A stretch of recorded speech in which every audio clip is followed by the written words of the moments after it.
Indonesia, negara dengan keberagaman tak terhitung jumlahnya, terbentang sejauh 5.000 kilometer, tetapi hanya disatukan oleh satu bahasa, bahasa Indonesia. Menakjubkan bukan? Tetapi, pernahkah terbesit dalam pikiran kita, apakah mungkin bahasa Indonesia bisa menjadi bahasa internasional? Bahasa yang tidak hanya dari Sabang hingga Merauke, namun juga seluruh dunia menggunakan bahasa Indonesia.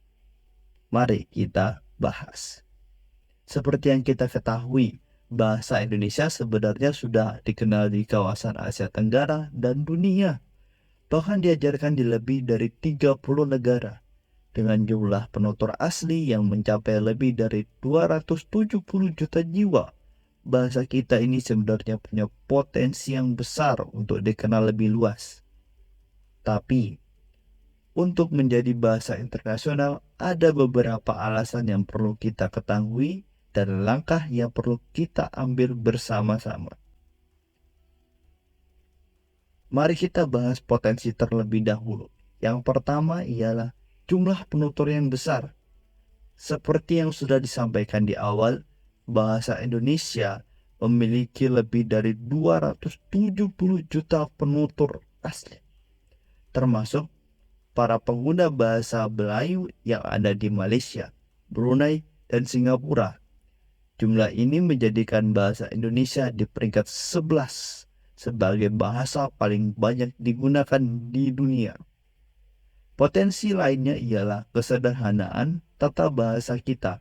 Kita tidak ada aturan konjugasi yang rumit, tidak ada perubahan kata berdasarkan subjek maupun waktu yang serumit bahasa asing lainnya, misalnya bahasa Inggris.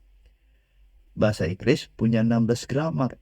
Hanya untuk berkatakan aku makan saja, ada 16 cara, tergantung situasi dan kondisinya. Selain itu, bahasa Indonesia kaya dengan keberagaman budaya yang bisa menarik perhatian orang luar. Banyak kata dalam bahasa Indonesia berasal dari bahasa lokal dan bahasa asing seperti Sanskerta, Arab, China, Belanda, Inggris, Portugis, dan lain-lain. Jadi setiap kata dalam bahasa kita ini menyimpan sejarah dan budaya yang kaya, serta menarik perhatian dunia dan memberikan konteks menarik bagi orang asing untuk mempelajari bahasa Indonesia. Namun, untuk benar-benar membawa bahasa Indonesia ke panggung internasional, kita perlu strategi yang kuat. Salah satunya adalah memperkuat program BIPA, Bahasa Indonesia bagi penutur asing di banyak universitas lainnya. Selain itu, diplomasi budaya kita juga bisa membantu. Ketika budaya kita dicintai, bahasa kita akan semakin menarik untuk dipelajari. Akhirnya, semua ini adalah bagian dari perjalanan panjang.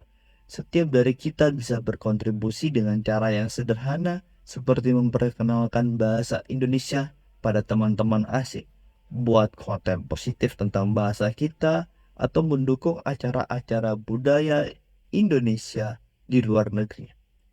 Dengan begitu, siapa tahu suatu hari bahasa Indonesia benar-benar bisa menjadi bahasa internasional. Mari kita wujudkan bersama impian ini, bahasa Indonesia untuk dunia. Terima kasih dan sampai jumpa.